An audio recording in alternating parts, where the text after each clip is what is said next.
Good evening, cheeseheads, and welcome to our Wednesday night Spurs ramblings discussing all the current talking points around our much maligned Tottenham Hotspur Football Club. In life, some things stay the same and some things change. Tottenham continue to concede an almost impossible amount of goals in the opening 20 minutes of games. We have now moved on from Company being a shoe-in to the job to Nagelsmann and now seemingly Alonso. Munn, who was on garden leave from his old job, spotted alongside Levy's full moon at London Airport, and the teasing notification from my phone at 6 a.m. saying that Tottenham had tweeted a pre-season game in Singapore against Roma. Discussing this and everything else in between, firstly, we've got my regular Wednesday night co-host, Gibbo. Gibbo, how are you? How are you doing today? Yeah, I'm sound, mate. What about you? Because last time you were meant to show up, you couldn't because you were hanging from your night out. So, more importantly, how are you? But I'm pleased to be. Go on. Tell us. No, well, I'm still hanging. So I'm in the bad books with the wife. Firstly, because I'm over 40 years old, as she keeps telling me, and in early 40s, and I thought it was a good idea to stay out until 5 a.m. in the morning. In a club in Leicester called Fan Club with sticky floors, but banging tunes, and time went on, and 5 a.m. I got in just as the light was coming over and the birds were chirping, and then at 8:30 a.m. my daughter comes running into the room, daddy, and my life was hell for the next 2 days. You should know better at your age, mate. You should know better at your age. That's exactly what my wife said. Said. Look, mate, I'm glad to be on. We got a new guest who you're going to introduce in a minute. So, looking forward to talking all things Tottenham, mate. Yeah, it's going to be good. And yes, Jim. So we've got Jim from the So Spurs podcast, a relatively new pod, been going for 5 or 6 months, I believe. Jim, welcome to the Cheese Room for your debut. How are you feeling? Guys. All good? Yeah, feeling all good this side, thanks. Yeah, just got back from Italy, so I'm feeling fresh. Been keeping up with the news, watching the games from over there. So I was actually in Napoli seeing them decorate the city with, enthusiasm about the title that's about to land for them. So that was quite a nice experience. Yeah, I can imagine. So, Jim, when we have a debut performance on the show, we like to ask a few sort of questions and get to know you a little bit. So Tell us a little bit, what led you to supporting the shit show that's Spurs? I think like most of us, you're forced into it at a young age, aren't you? So about 8-9 years old, my uncle just said, look, gave me a Christmas present. It was a Tottenham goalkeeper shirt and said, you're indoctrinated. There's no discussion. And here's a ticket to your first game. You're going to watch Southend at the old White Hart Lane. It's about 15 years ago now. And that's where I was in. And I absolutely loved it. Defoe scored the winner. I still remember the game. 1-0. I remember going up to those toilets that were flooded with pee and everything else, and everyone crammed into the cubicles having their cheeky cigarettes, the awful queues to the bar to get a beer, but I loved it. It was just hooked from there, and then I was straight on to how do I get a season ticket, and I'd work in the bars on the weekend, when I was a kid, doing breakfast shifts at hotels and stuff just to get enough money to do it, and I've been going ever since. It's just absolutely love it. Love Spurs. So, who would the manager have been 15 years ago for your first season? My first season, it might have been Yol. I think it was Yol. 15 years ago. Was it Yol 15 years ago? Does that sound about right? Yeah, so I think it was. 2000, Defoe scored in the cup, didn't? That was a cup game. He did. Yeah, Southend. Yeah, I think it was Yol. It might. Just been before he joined. Yeah. So it's a good era. I remember my uncle saying to me at the time, "You've started supporting Spurs at the perfect moment. We're on the up. We're about to take." Yeah. So on that, I've got my.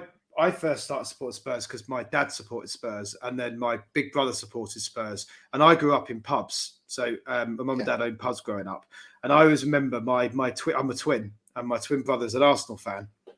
And the story of this is we was down in the pub one weekend at some point, and one of the locals was an Arsenal fan. He came in and he basically said to me and Danny and I, right, if you don't support Tottenham, they're rubbish. Support Arsenal, and I'll buy you full kit, take you and everything.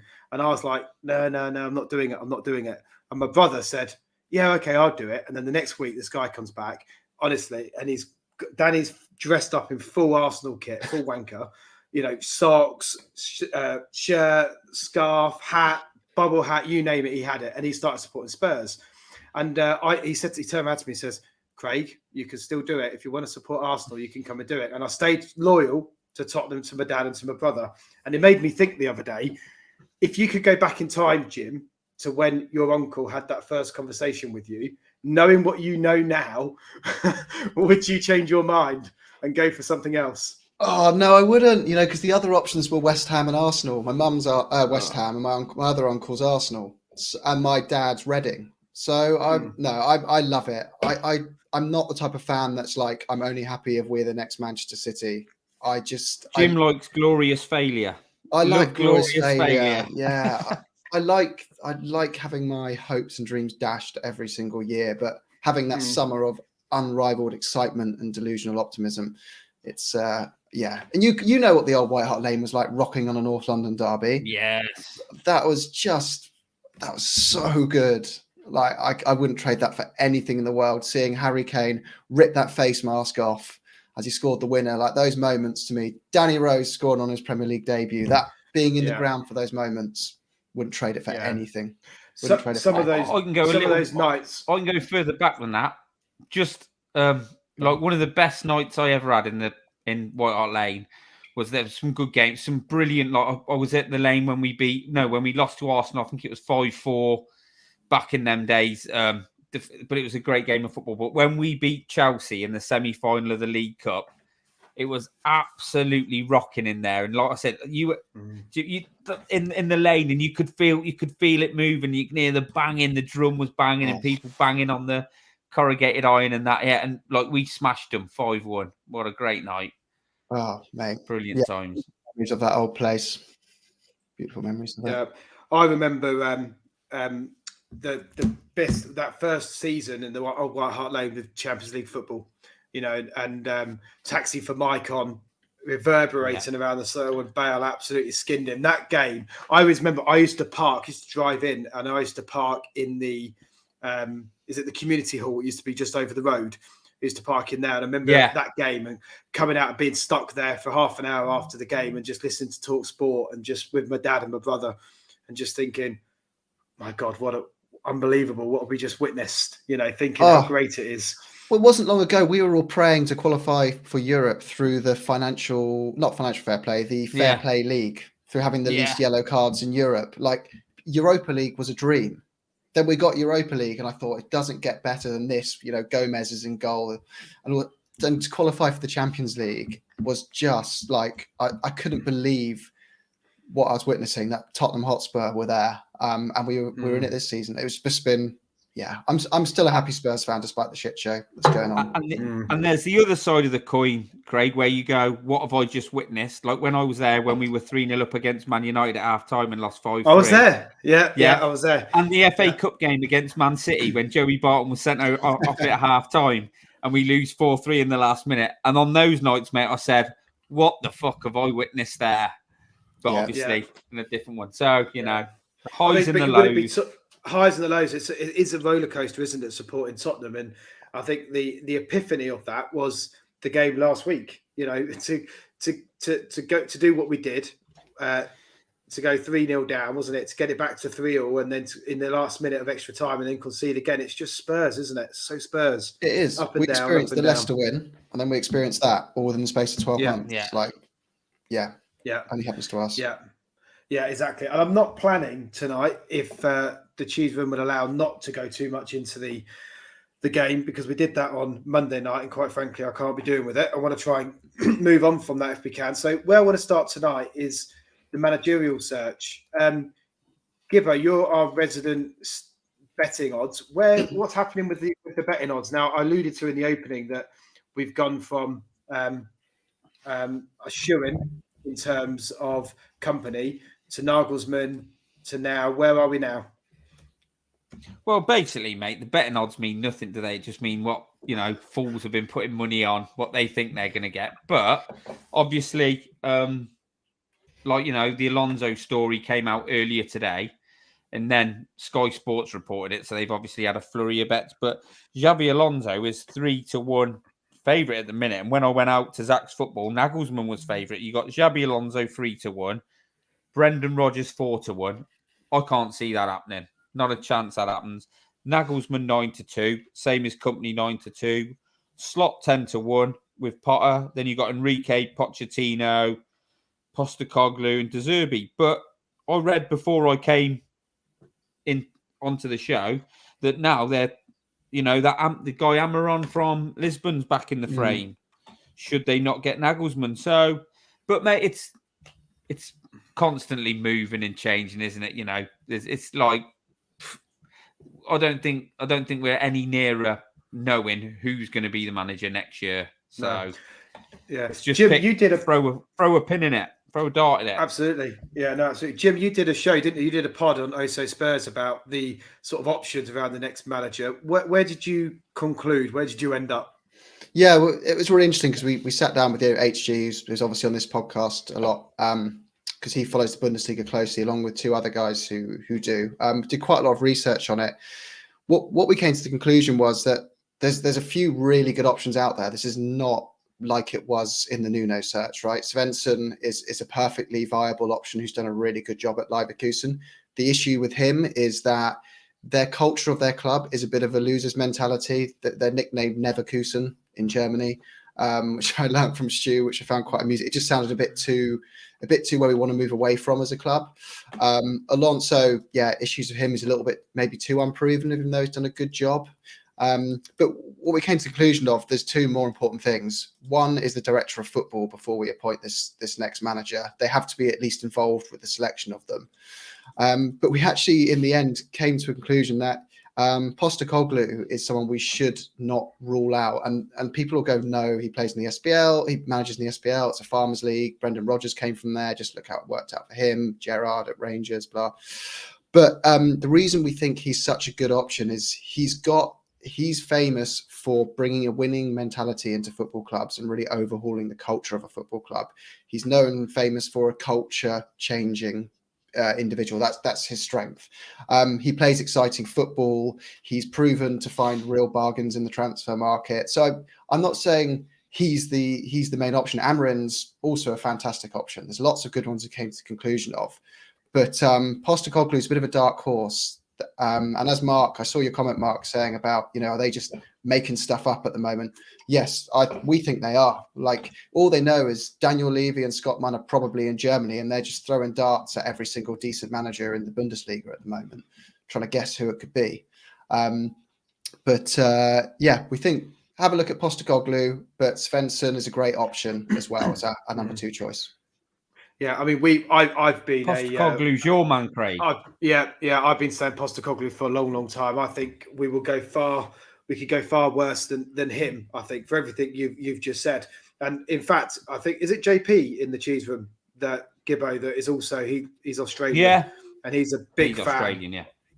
Yeah, exactly. And Jim, what do you make of the fact that Munn comes from that part of the world? Do you think that has a bearing in the potential of Postecoglou coming over? Yeah, I think it's in all elements of football. There's typically a patriotic bias towards people from the same place. You just have to look at Pochettino, and I think that with Lo Celso signing as an example. I think there's going to be natural maybe that he's getting a look in when he wouldn't have before, but it doesn't seem like we're leaning towards anyone. I really think the view is here. The club's got a short list of whatever 10 names. Let's just put a guess on it. And the new director of football is going to have an input on that. It's the same with Nagelsmann. I think Nagelsmann, for all we know, he's just on that short list, and we're telling him, look, it feels like, don't know what it feels like to you guys. It feels like Nagelsmann's number 1 choice, but I think so. And all these guys are like a great selection of backups. And yes, Slot gets me really excited as well, just because he plays really good football, and it's not just because he's got an accent like Martin Jol. His English is actually worse than Martin Jol's, but he plays great football, and he's really just proven that he can overhaul a team quite quickly on a slightly constrained budget and play good football as well. So I think he's a good option.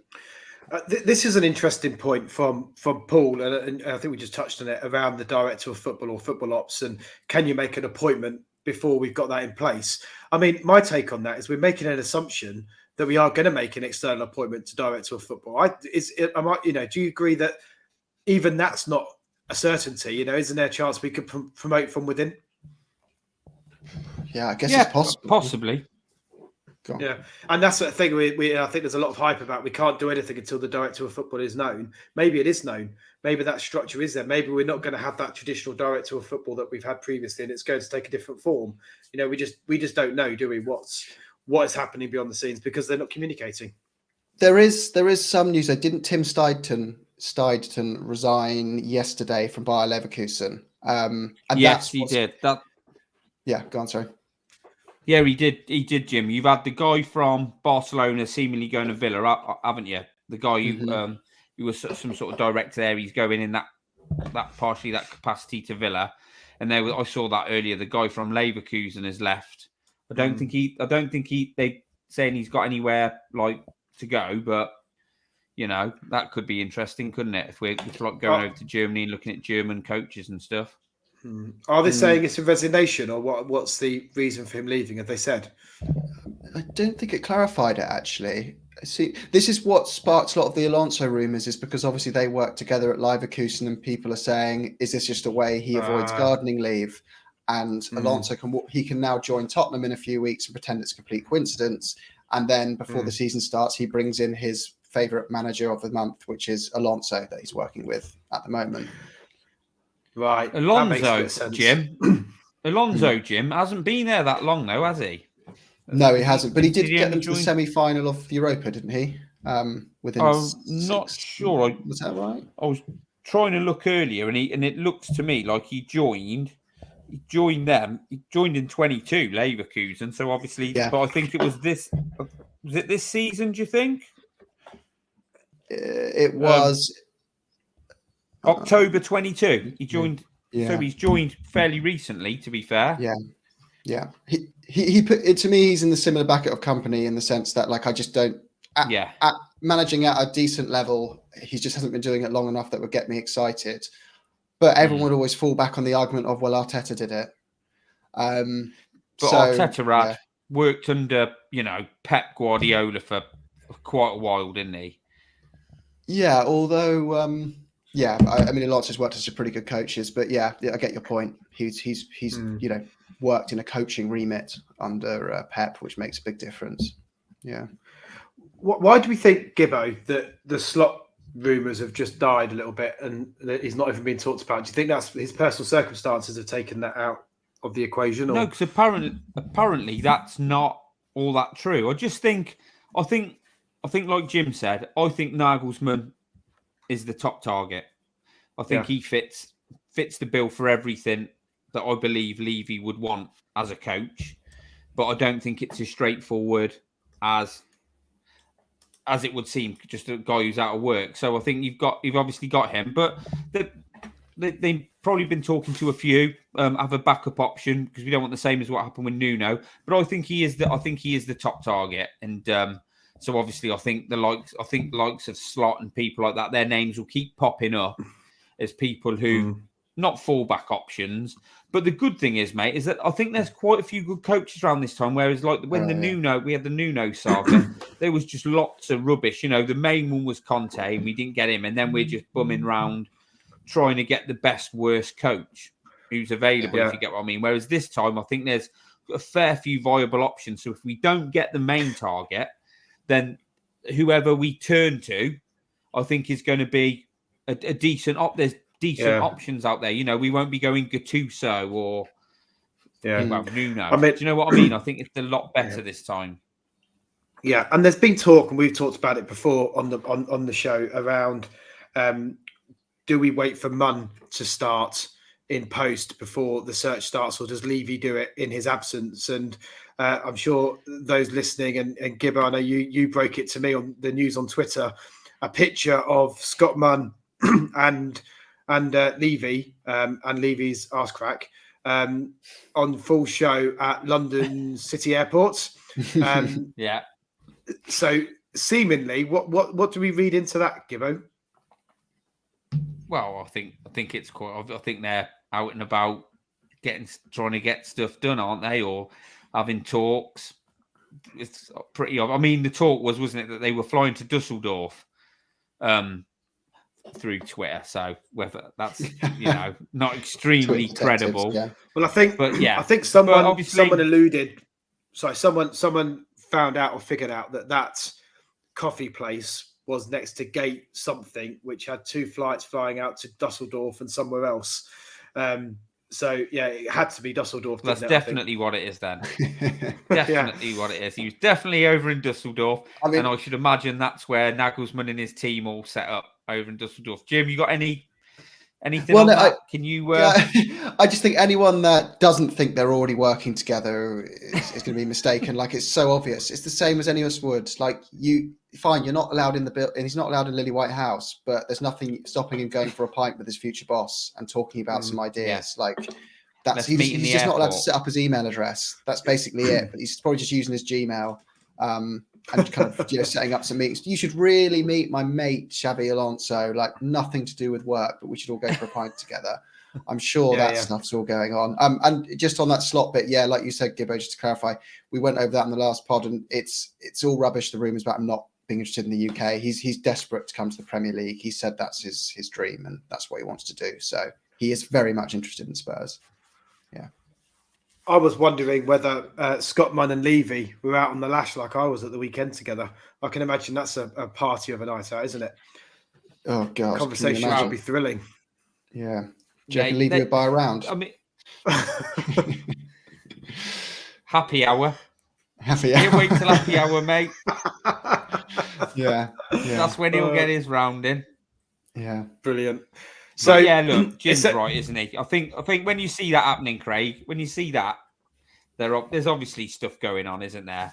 And as you know, you look at Chelsea, we were all going, Chelsea gets stuff done, but that's dragging out. Like, Pochettino's nailed on to go there pretty much, I think. Yeah, that's dragging out. They're sticking with Fat Frank and stinking the joint now, aren't they?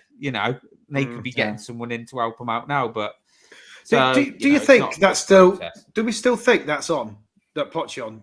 Because if it was done and dusted, why haven't they announced it? I think he wants to see if they get relegated. I'm actually being serious. Like, the relegation things, I know it's a joke we're all making, but it's not beyond the realms of possibility with Leeds bringing in Allardyce. If they win 2 on the bounce suddenly and Chelsea lose 2, you're like, oh, hello, this something can happen. And they've got to play us. Yeah, they've got to play us. They've got to play us as well, Leeds. Yeah, true. No, but I mean, yeah, I think he's just doing some more due diligence. Chelsea I think he's got Bournemouth. Yeah. Bournemouth away, haven't they? Yeah, Bournemouth away, Forest at home. They're on the same points, and then they've got Newcastle away. Imagine. Yeah, they've got some hard games. They've got some really hard games. There's nothing saying they won't lose every other game this season. I honestly think they might well lose every single game. It should just be incredible. It would be incredible, wouldn't it? Yeah. Just to interject, 52 watching live. So if you are watching live, please do hit that like and subscribe button. So important to the channel. The more you like, the more you subscribe, the better it is for us and for you guys, and the more great content and guests that we can continue to bring to you. And of course, continue to leave those comments. If you like what we're talking about, if you want us to talk about something else, tell us. And we'll do our best to get around to everything that you want to talk about.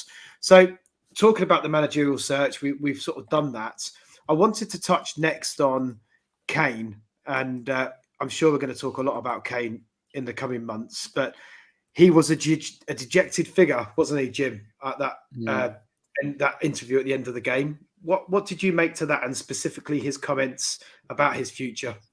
Yeah, the impression I'm getting of Kane with his interviews at the moment, because there was the other one, wasn't there, just before the match, a couple of days before. Yeah. I think it's that kind of resigned, I really want to make this work, but you're not helping me, Tottenham. Like, I don't think it's someone saying, I want to get out this club and get as far away from it as possible. It's like, come on, help me, help you. Just please give me something. We've had this conversation so many times and we're just not, it's just nothing. It's just not changing, is it? So yeah, the impression I'm getting of Kane is I don't think he's going to force an exit, but I don't think he's going to be signing anything this summer. Is my kind of analysis from those interviews and my theory from it anyway. What about you guys? Where are you at, Gibbo? Go on, Craig. My gut. God, you go, Gibbo, and then I'll give you my 2 pennies worth. So what are we not talking about is like interview straight after the game against Liverpool. Well, I'm talking about both those interviews. I think I am talking about that because I think he was so dejected. I thought he was angry. I thought he appeared angry. Like obviously we've seen a lot of Harry Kane interviews. He doesn't really give anything away. He never says, I'm desperate to make it work here. He never says anything like that. Never says, about how much he loves the club. It's always the same sort of lines he churns out, which is fair enough. But I thought on Sunday after the game, I thought he was angry. Like Jim said, a bit like, I want to stay, but help me out here a bit. And I think he's just very much like, it ain't good enough. We've done our part going forward, but like the defending and how we start games, it's just not good enough. And I think he was really angry that it was happening. That's the impression. Obviously, I don't really know, but that's the impression I got from it. So I got a slightly the same impression from Mason as well. That they know that some of these players are, some of the mistakes we're making, some of the decisions we're making aren't good enough because we prove that we're a good enough team after they happen.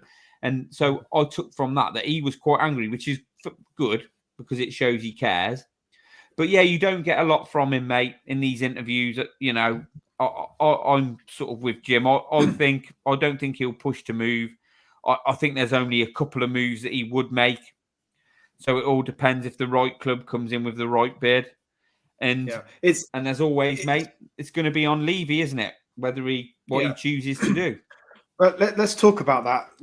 If you're Levy, do we sell Kane if an offer comes in, Jim, in the summer? This depends, right? This depends whether a Premier League rival is clearly going to pounce when he's available on a free and take him on a free. Because I think Levy will be thinking, well, actually, if Madrid do want him now and I can stop him going to Man City, whatever, Man United, Chelsea, then it might be worth me doing it. But I think Levy's preference would be to hold on to him as long as possible and do all he can to get him to commit. I think that's what he's going to try and do. But ultimately, if someone like, if Man United, City or Chelsea, whoever just say like, no, we're going to be if they make it clear to Kane, they're going to be putting an offer on the table end of the season. I think we'd have to sell if we got an offer abroad if we could convince Kane to go. But equally, he might not want to go abroad. And I know a lot of people say that he's settled here. His family are here and he doesn't want to disrupt that. Mm-hmm. I can only see him going to United. I can't see. I think Newcastle's a little bit too early for him to go there. Because I think with the right culture, with the right new coach, bringing in a new mentality, a few new players, get rid of some of the dead wood, as we've proved in the last few games, even though we started really poorly. There's the basis of a decent team there. We can move. So we can move on, but I think Man United. So Man United isn't guaranteed winning trophies, but I think that is the only club I could see him go to, possibly to win a cup, or because he thinks he'd have more chance in the cups. Because the only place really that I can see winning the league in the next cup is City with Haaland. I mean, what is it? They're 2-0 up now, and Haaland's bagged again. They're the only guarantees of winning anything, aren't they? Well, so much of this depends, though. Nothing makes sense when you look at Pep Guardiola's tactics. Like, he's playing with 4 centre-backs and no full-backs and wing-backs, and he makes it work. I just feel if Pep felt he's such a good player, it's too good to miss the opportunity to get this guy on a free, and we can afford him, Pep would make it work in Man City's system. I think a lot depends on where Man City are with their alleged breaches and everything else, and where they are. Because if they're taken out of the equation, Tottenham and Arsenal and Man United should all be going, holy shit, once in a decade chance to actually go for the title. Let's go all out in the summer.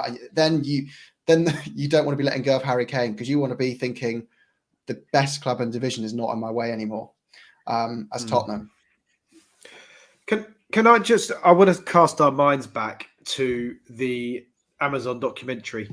And there was that amazing insight we got into a conversation between Mourinho, Levy and Emerson. And if you remember, Levy said to Mourinho that we have to sell Ericsson because it's not good for a club like Tottenham to be seen to letting their best players go on a free.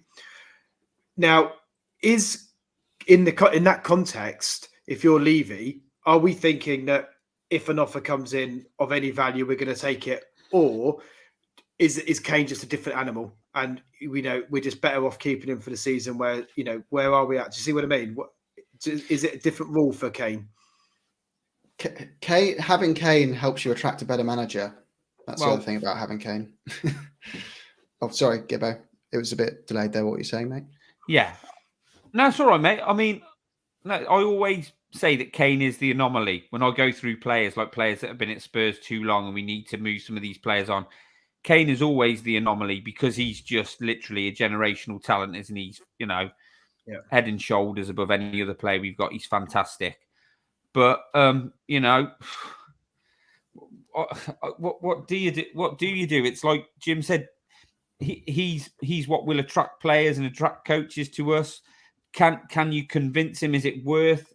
Is it if we let him go, we're going to have to buy 2 or 3 players to replace him, 2 goal scorers and a creative player. So it's just such a big conundrum of what is the best thing to do. Everyone has different opinions on it. It's just, I'm just like, what will be, will be. We've lost really good players before, and exactly. We've got moved on. What can you do? I love the bloke. I do not want him to leave, but I've been there when we've lost really good players before. What can you do? We lost Modric, we lost Bale, and as Carrie said, we've still got Eric Dier, so everything's fine. Yeah, we'll always have Dier. There's also an element, right, of this that I think people get a bit overly worried about the situation, because if we hold on to him another year, make him hold out this contract, he's going to be 31 by the time it's up, right? Whether we like it or not, I know he's the type of player that could play into his mid-30s at top level. The best of Harry Kane is sadly approaching, the end. So whether he stays or not, there's no point building a whole squad around a 31-year-old, is where it goes. No matter how good they are, it has got to be a succession plan, whether he stays or goes. And we're not going to get so much money for him, over 100 million, that's going to transform everything and make that all okay. So we should just accept and appreciate who he is when he plays for each week and stop worrying about if he's going to be here or not, because he isn't going to be on the team sheet in 6 years, 5 years, maybe even, regardless if he signs or not. So let's look a bit to the future as well. Yeah, I mean, I don't know about you, Jim and Craig, I think I could live with if he stayed and ran down his contract, beat the goal scoring record, finished his contract and walked off and we had it, like Jim says, we've got a succession plan. Kane walks on, maybe if he can get a club where he can be part of the squad and win something or whatever, but we're ready to move on. I think I could live with that. Whether Levy can allow his contract to run down and not get any money, but do you think, Gibbo, it's tied to because Levy's going to be talking to Kane this summer, I'm sure about that, if they're not already done so, and if Kane makes his intentions clear that he will not sign another contract extension at Tottenham, is that likely to change, do you think, his mindset about what he does this summer? Or do you think he might even say to the next manager, you decide? Oh, difficult, isn't it? Because, leave is going to... It'll say you can leave, but there'll be a price tag, won't there? That's got to be hit. No matter, when... It would probably just come to stalemate. I genuinely do not know how this one will play out. What do you think, Jim? If that's the scenario, what do you think will happen? Well, I actually think there's only one way it will play out, and that will be he will not say he's staying or going this summer. He will sit on his contract. As someone else said in the comments earlier, he's learnt his lessons from the past. He will wait and see, and in 6 months, middle of next season, he will decide based on who the manager is at the time and how Tottenham are doing in the league. Simple as that. If we've got a big name in, let's say it is Nagelsmann, and we're top of the league, and we're looking, or even we're in the top 3 and we're really on an upward trajectory, yeah, I think he'll stay. But if we take on a less known manager, a bigger risk, a company, a slot, whoever who just needs more time to overhaul it, and we're sat in 8th, he's not going to sit around and say, yeah, okay, let's go for another project. You've got me for 4 more years. he's going to say, sorry, I clearly can't win something here in the next 2 years. I haven't got enough time left to wait. And I hope that we wave him off in a positive way and he breaks the record with us if that happens. But best case scenario is obviously that he stays and we get the right manager. Yeah. Again, quoting Levy, he recently said in his, was it Cambridge interview, that that he hopes that there'll be a statue built for Harry Kane outside the stadium. Is that dependent on him signing a new contract and seeing out his career at Tottenham? Or could that happen even if he leaves on a free at the end of next summer?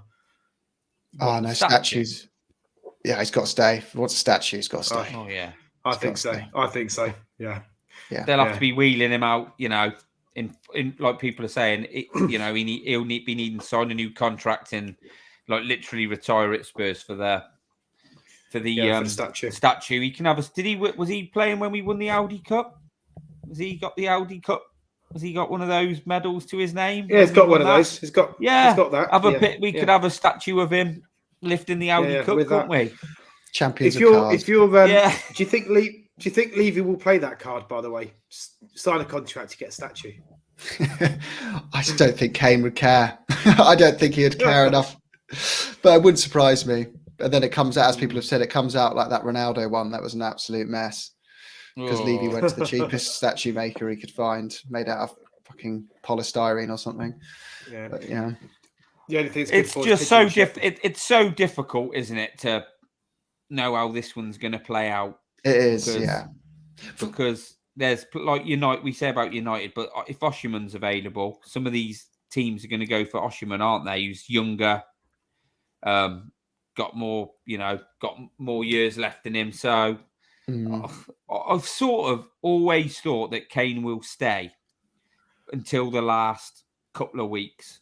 I sort of think to myself, he must be thinking, what the fuck's going on here? Do you know what I mean? What the fuck are we doing? I mean, he's definitely. I mean, and that's what I thought about. He must. You said the word angry, Gibbo, at that interview, and I think you're absolutely right. And he would be. He must be looking at the shower and going, "What more can I do? There's nothing else I can do. I've given his team everything."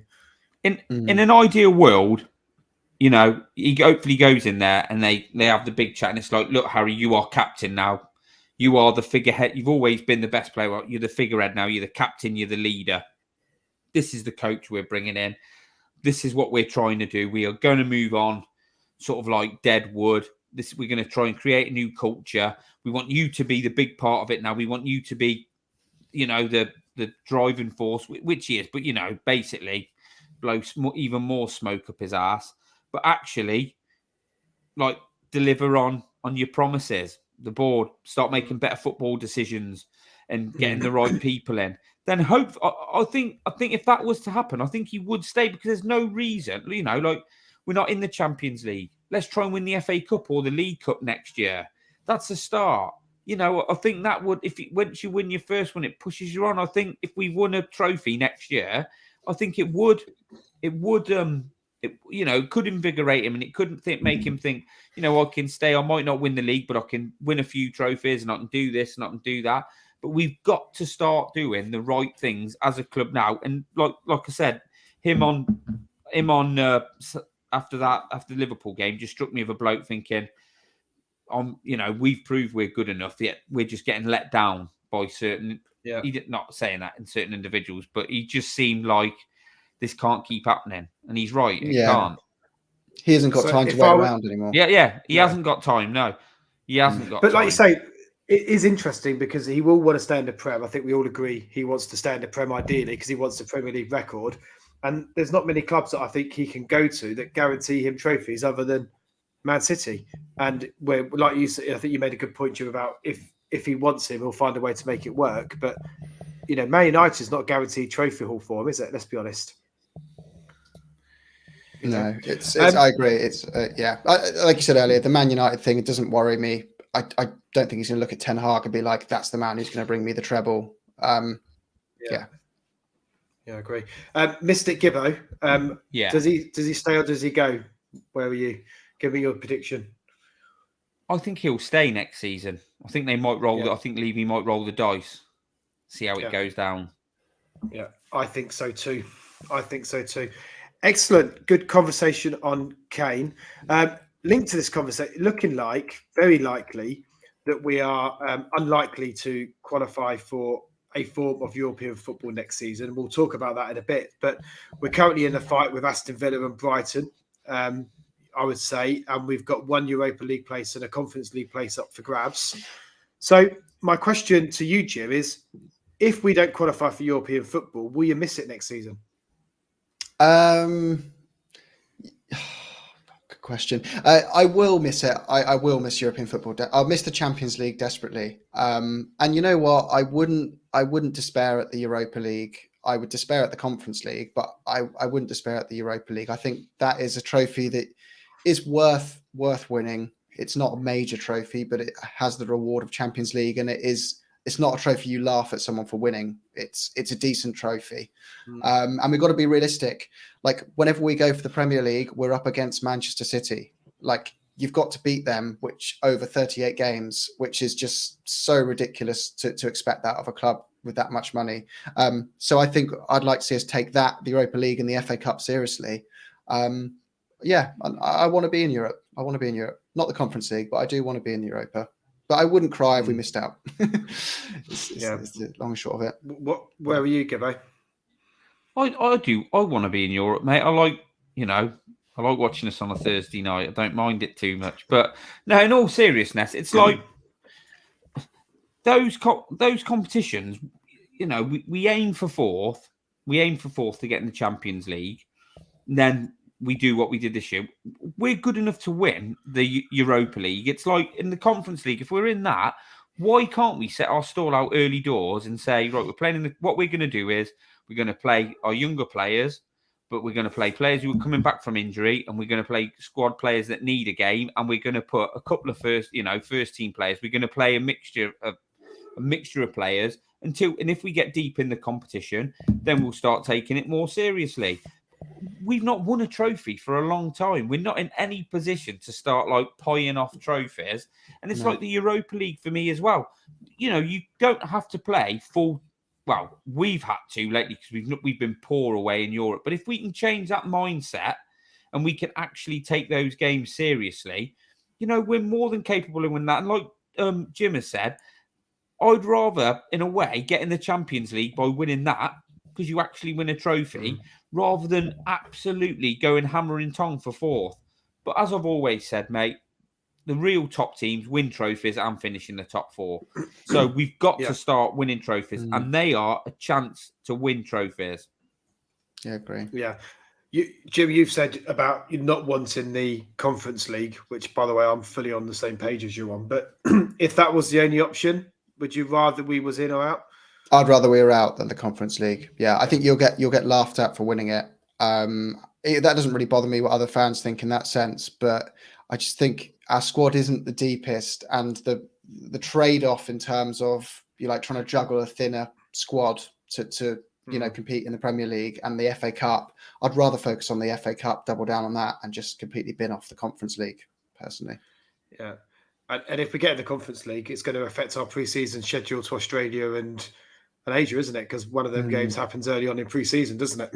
Yeah. The qualifying rounds. It's a Tim Pot West Ham competition. It's not for me. Yeah. I just want to finish as high as possible as well. You know, I do. I just want to finish as high as we possibly can. Which, you look at Liverpool are winning, aren't they? It's going to be 6. I mean, like we've got, if we don't pull our fingers out, Brentford are doing quite well. I don't want to be finishing 9th or 10th. You know, we're better than that. We are, even though we've not been playing that great, we are better than that. We've really let ourselves down the last month or so, haven't we? So I'd just like us to try and finish on a flurry now. Mate, I need us to finish above Villa, basically. You know, like I said, all my family are Villa fans. All my wife's family. I used to be a Spurs season ticket holder. She was a Villa season ticket holder. All my friends are Villa fans. They're already chirping up, mate. I cannot have them finishing above us. It will be horrendous. They've even got you wearing a maroon hoodie on a Spurs show. So yeah, that's what they keep buying me. Claret clothes, mate. No, do you think our final position impacts on our managerial targets or our ability to recruit a manager? Does having a European competition of sorts help us or not? Or it makes no difference? Jim, do you want to answer that, mate? Yeah, I think it does help. Obviously, the Champions League I think makes a big difference, and I do think Europa League makes a difference as well. Like managers as well, they're looking to. It's like anyone; they're looking to raise their own profile as they are our club's profile. And the easiest way to raise the profile is to do really well, but it's also to be in Europe and be prevalent. Particularly if we're going for an upcoming manager. I don't think actually, you just look at Mourinho as an example, right? He just wants to prove himself by winning trophies. He doesn't care what trophy it is. He loves being in Europe. And he's won every trophy in Europe. And I think a lot of the elite managers think that way. So, yeah, I do think it helps, but it's certainly not going to be a deal breaker with them. But it certainly would, help a bit. Any agree, Gabby? Yeah, I mean, I think when you're looking at someone like Amorim, who they were talking about earlier, obviously Sporting Lisbon are in the Champions League, aren't they? So would he bin that off to come to Spurs? Maybe 10, 12 million pound a year might change your mind on that. But I think a few of the other coaches who we're sort of linked with, I think going to Spurs, and if Spurs finishing sort of like 8th or 9th, I think if you back yourself and the project seems decent, then you can actually do what Jim has said. You're putting yourself out there then, Spurs, if you go to Spurs and win a trophy or do something good, look at what it did for Pochettino being at Spurs.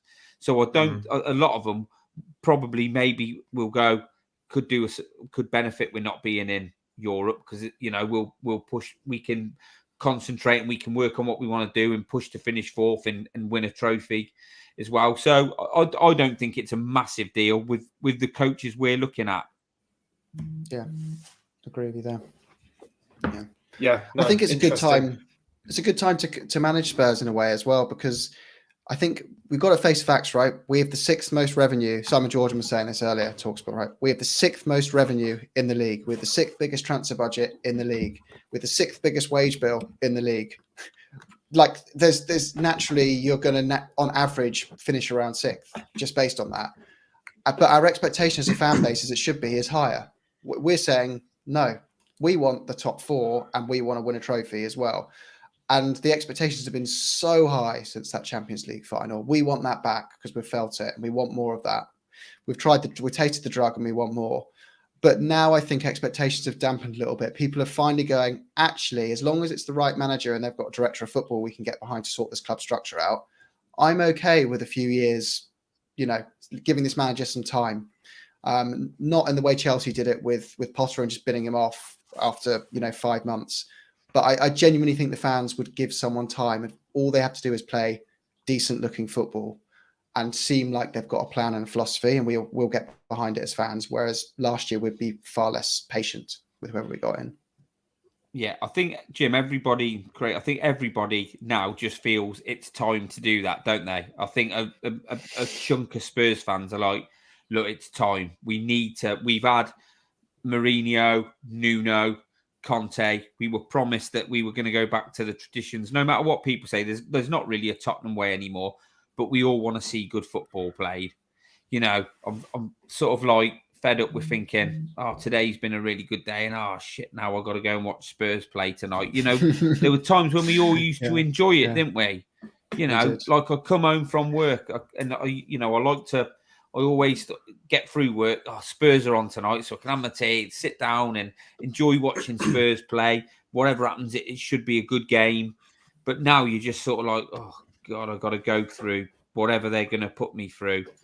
And no reward at the end of it. So I think everybody just sort of wants that for Spurs to try and get that feel-good factor back. And like you said, a bit of patience, get rid of some of the dead wood, go again, and something to try and get excited and get behind again. And I think a lot of fans are sort of at that point.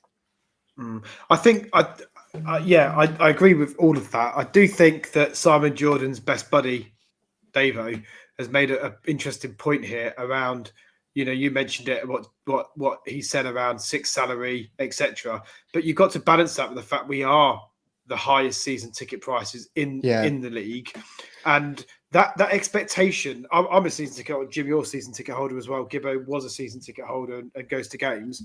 When we pay these prices, doesn't that come with an expectation?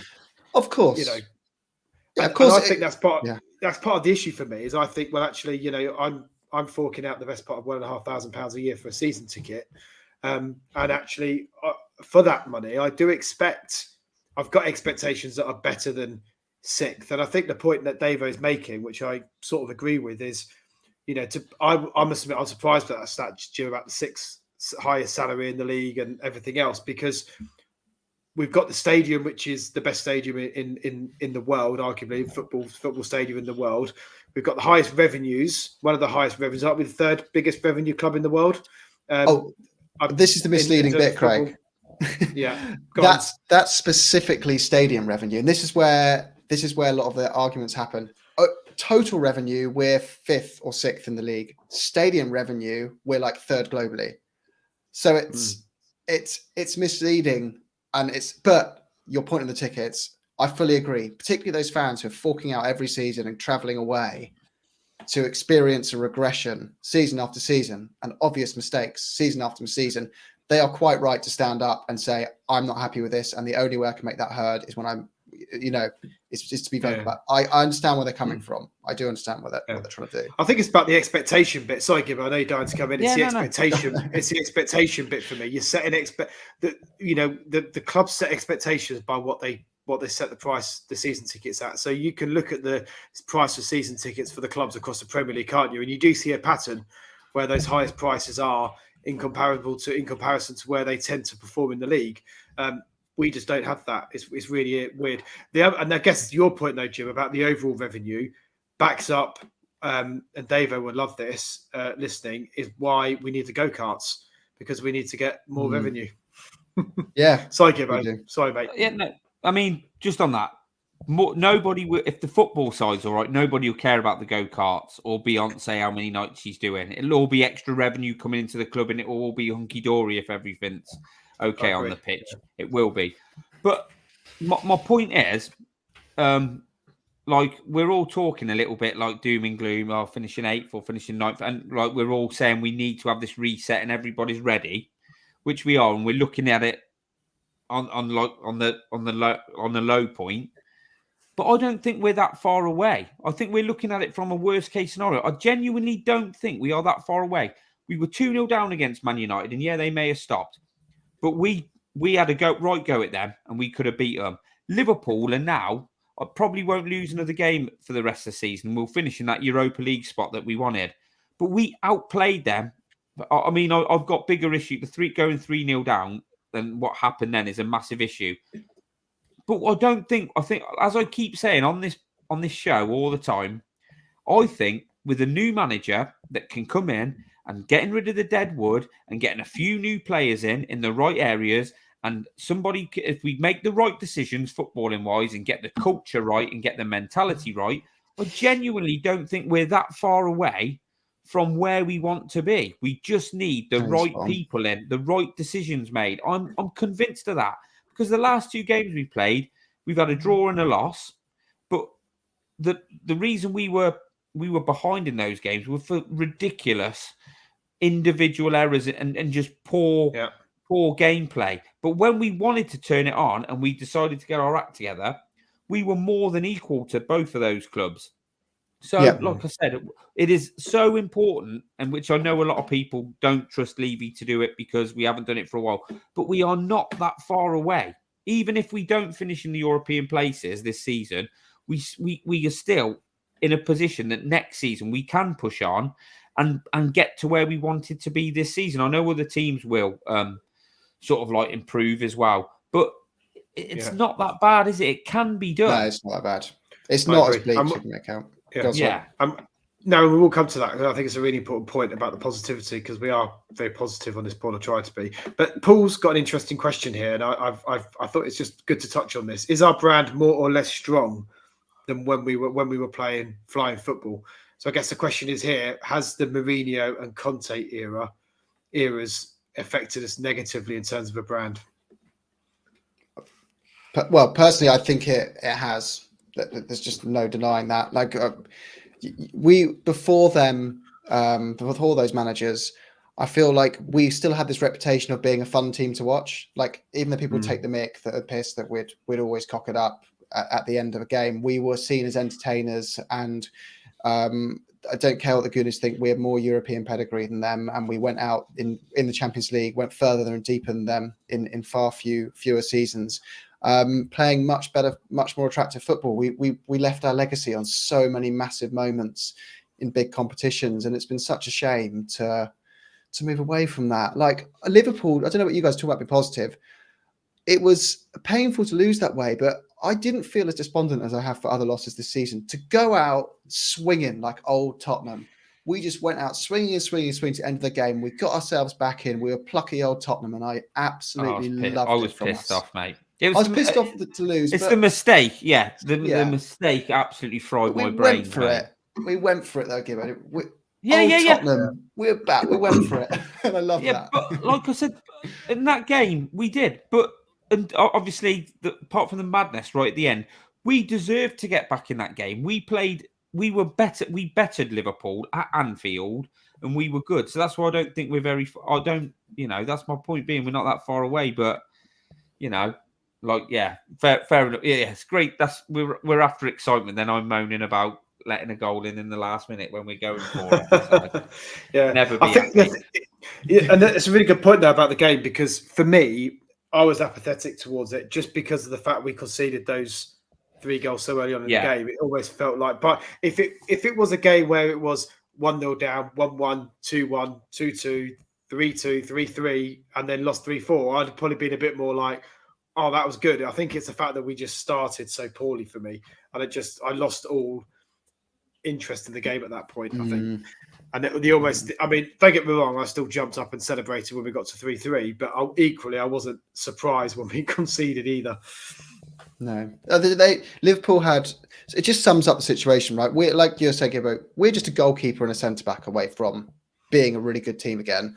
And you just look at the last 3 games. Liverpool, 4 shots on target, 4 goals. Newcastle scored with their first 3 shots on target.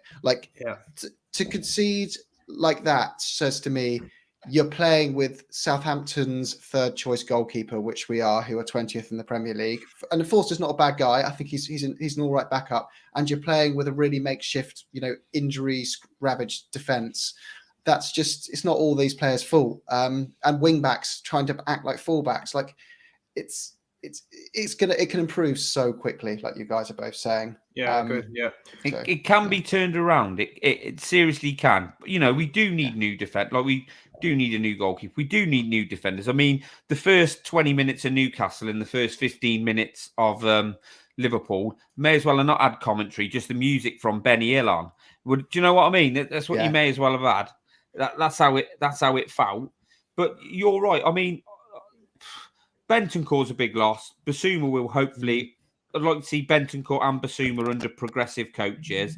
I think Skipp and Hojbjerg are both good players, no matter what people say. I think they are good players. And Perisic is an older guy, but we've got a doggy coming in.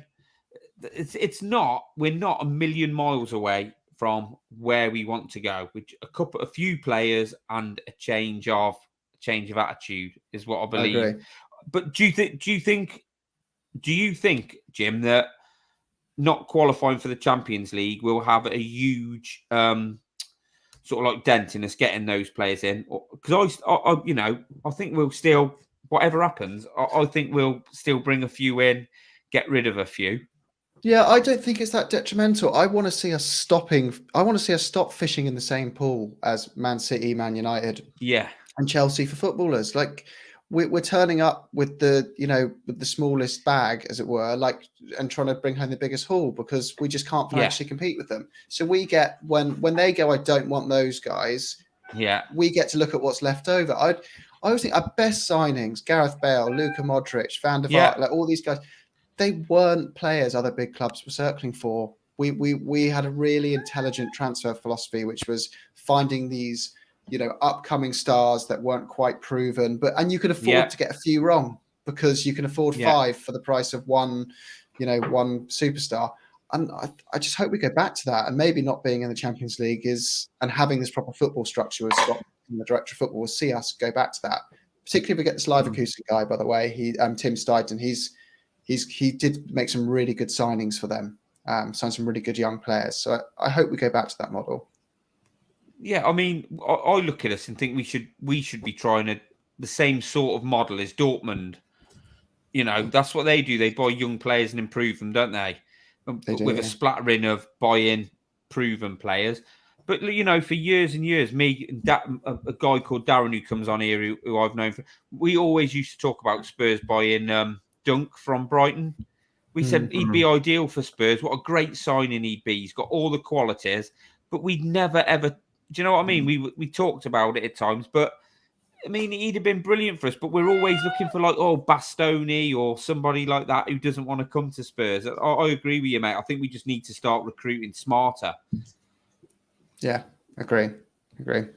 I like you got to think even the Pochettino era, right? That wasn't based on him having any superstar players. That was based on he basically inherited a legacy of his predecessor buying loads of young, unproven players that needed molding and a bit of coaching to reach their potential. Yeah. And then he took that squad to the Champions League final over a period of years.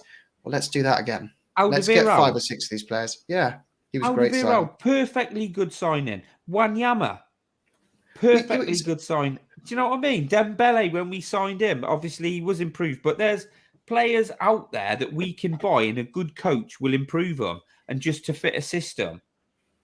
Sir Alex Ferguson won the league of Johnny Evans, John O'Shea, Wes Brown, the Raphael twins, Nani. Like, do I need to go on? You don't need 11 superstars.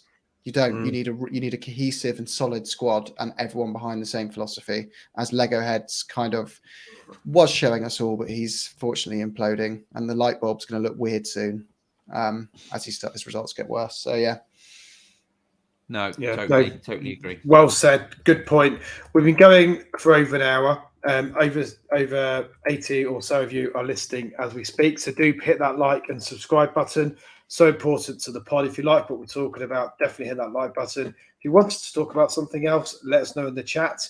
Apologies for those that have commented on my cat, who's just come in from outside and is desperate for food, but is going to have to wait for a little bit. I thought we could play a little game to sort of finish off the pod for tonight and look at our next fixtures. So I'm going to bring up the fixtures we've got, the final 4 games of the season, and Mystic Gibbo never gets anything wrong, and versus you Jim. What we think. We'll talk about each of these games in turn very briefly, and what we think is going to be the outcome from these games, and therefore what we end up with at the end. And of course, guys in the chat, ladies in the chat, please do comment as well and let us know your predictions for each of these games. So this weekend, up and coming, we've got Palace at home.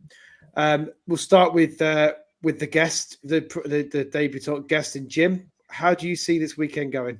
I think we're going to pick up from the positive side of the Liverpool game, and we're going to win that one. I think we're going to beat Palace 3-1. I don't think we're going to get another clean sheet this season for obvious reasons, but I think we'll win that 3-1. Okay, Gibbo, that's a brave call. That 3-1. I'm going to go 2-1. I think we will win. I think back at home, I think the fans will be quite buoyed by us coming back against Liverpool, and I think we'll just nick it 2-1. But it will be, I think the end will be a little bit fraught, but I think we'll get through. We'll get the points. Sonny's back on form as well, and that is just so big for us. That's right. Yeah. On to the next one. Yeah, no, good. So 3 points each so far. Then we've got the top one for you, Gibbo. I think you might be biased on this one, but Villa away. No, mate. I think Villa will need to beat us to finish above us. They've not played in Europe for a long time, and I think the atmosphere will be I think it will be pumping at Villa Park. I think it will be rocking. And a bit like Newcastle and a bit like the start of Liverpool, I think Villa will come at us. I don't think we'll be able to hold them off. I think they'll probably beat us. I think it'll be quite, I can see that being 3-1 to them, something like that. I just don't think we'll be able to to compete with them. They're playing well as well, which is, I can't see them beating them, which is gutting. Yeah. Jim? Yeah, similar. I think we'll go 2-0 down at half time, come back in the second half, get a goal back, but I don't think we'll quite have enough to win there. I think, like Gibbo said, this is huge for them. Like, they desperately want European football, even if it's Europa League. Whereas the fans will be rocking. Although our away fans are absolutely awesome and they bring a great atmosphere, you can't drown out, the majority of a stadium that's rocking. I just think they'll win it 2-1. It's a massive game for them. And Emery's done a great job there, and they will be thinking, look, their last 2 performances, they've conceded 8 in the first 15, 20 minutes. So, let's literally get stuck into them. Yeah. So I guess Villa are a good example of what we were just talking about, how it doesn't take much to turn things around. They were bottom 6 when he took over. Bottom 6. Yeah. Same players. Yeah. Okay, so we've got 3 points out of those 2 games, and we've got the last home game of the season, Brentford at home. You're going to be there, Jim? I will be there. Certainly will be there with the rest of the Spurs boys. Yeah, we'll all be there. What's your prediction? I think we're going to bring a rocking atmosphere, a bit of positivity to that game. I think by then we'll at least know who our director of football is, I hope. I'm going to go for a win there. I'm going to say we're going to do them. I think we're going to beat them 2-1. Yeah, okay. And Gibbo, hopefully you'll be there with your son as well if we can sort it out. Yeah, if we can sort it out. Yeah, I think we'll win this one, mate. I fancy us to win both the home games. Won't be easy, but I think we'll have enough. I think Brentford are a good team. Talking to managers, I actually like Thomas Frank as well. I think he's I do. Quite like the cut of his jib, mate. But yeah, I fancy us to win that and finish on a high at home. Yeah. Okay. 6 points. Both gone 6 points, and then Leeds away, last game of the season. It's Big Sam's lead, though, isn't it? Leeds. It's not the old Leeds. Yeah. So it's Big Sam's lead, exactly. I think it's going to be a draw. What if we get in a position where Chelsea have lost their last 3 games? Leeds are on a comeback, and Leeds need a win to hop above them in the table and relegate Chelsea. Do we just throw this one? Just completely throw it. But on a serious note, I reckon it'll be a draw. I think we'll. I think Big Sam will set them up really well, and he'll get a goal from a set piece. But someone like Sonny will pull one back with one of his famous edge of the box screamers, but won't have quite enough to beat them. What do you reckon, Gibbo? Depends on the circumstances, mate. If they're down, probably go there and beat them. If they need to win to stay up, I don't fancy us then. If they've got nothing to play for, I think we'll be all right. But I do worry if they've literally got to win to stay up, because obviously, like I said, once again, banging atmosphere. We got some players that fold like a deck of cards. So yeah, all depends on what they need to do, and I think they're going to need to win, mate. So, I mean, Leeds are shite, but I'm going to go for a Leeds win. Okay, interesting. So tally up your points in Gibbo. So you're at what, 6 points? Yeah, 6 points. Jim, you're at 7, I think, aren't you? 7 points, yeah. 7 points. John's gone for 8 points. So he's obviously seeing 2 wins and 2 draws, I'm guessing, which is interesting. Just a couple of others that have commented and given their predictions. Keith has gone for 4 draws, 2-2, 2-2, 2-2, 0-0. 3 Desmonds. Interesting. So 4 points for Keith. And then Paul, I don't know if he's being sarcastic here or not, but he said we've got to run and get 12 points. Oh, that'd be lovely, Paul. That would be lovely. Yeah, we had a bit of Paul's enthusiasm. Yeah. Oh, start me off. The other end of the spectrum. Yeah. We are Spurs. Yeah. And what you know you, what? What about you though, Craig? What are you going for? Come on. Yeah. You can't get away with this. No. I'm going to go for draw Palace, draw Villa, beat Brentford, lose to Leeds. So what's that? 5. 4. Yeah, 5 points. 5 points, which sounds quite negative, but that's where I think for us to finish European football, how many points do we need? Do we feel to get European football? My next question. Yeah, should we just? I don't know if I've got the league table up here on the slides, but let's have a quick look, shall we? Yeah. I mean, I'm looking at the table myself now. Liverpool are on 59 points now. Same games. They're 5 points in front of us. So I can't see them losing another game. I think. Got through. I think that place is theirs. 5th. Yeah, agree. Yeah. So we are Brighton, the same 2 games in hand. Yeah. One of them's Man City, isn't it? Brighton have got 3 games, haven't they? Yeah, Brighton have got 3 games in hand. So, and I think one of them's Man City. They've got Villa last game of the season, haven't they, Brighton? But we haven't got Brighton's fixtures there, have we? So I've got Brighton have got Man United. Yeah, next. Everton, Arsenal away. So they're tough fixtures, to be fair. Newcastle away. Yeah. And then Southampton at home. City Man and Villa. City. Yeah. I mean, they're tough. That's a tough run-in, to be fair. Yeah. But they are playing incredibly well, aren't they? So there's Villa's fixtures. Villa have got Wolves away. What can we see happening there, lads? I think I've got a feeling Villa are going to do it. I think Villa are going to get that Europa League spot, and it will mean a lot to them. Wolves are dog shit, aren't they? Bear in mind, I'm not too bothered about Villa getting it because they're a proper football club. Yeah, I know that's a cheesy old term, but like us, I see them and Everton and Tottenham as like real English football clubs. But they are in a financial situation now where they aren't going to be very strong next year, as I understand it. They've spent quite big. So I don't see them as this big threat that's going to build upon that. Like, I'm fine for them to have their little moment in Europe. I'd rather they did it than someone who's a bigger threat in the long term to Tottenham. That's going to be able to, because they have got a lot of money behind them, Jim. Can they just not spend then? Because of it's financial fair play, I believe. I saw an article in The Athletic about it. I believe it's salary related, but they're not going to be able to splash the cash to an obscene level, from what I understand. Yeah. But they'll be able to improve probably on what they've got now. And I think that they're pretty similar to us, aren't they? At the minute? But if you look at their fixtures, the Liverpool in the Brighton game, Liverpool will probably have to beat them to cement their European place, and Brighton probably very similar. That's obviously challenging. So these 2 games against us are massive. That'll give. So how many points did we say that we all get? So we've gone between 5. Yeah, Jim's 7, wasn't Jim? 7. Yeah. So if we look at that, Villa, see them beating Wolves, see them beating us, 6 points. So, Liverpool away and Brighton away. Liverpool away, but Brighton at home.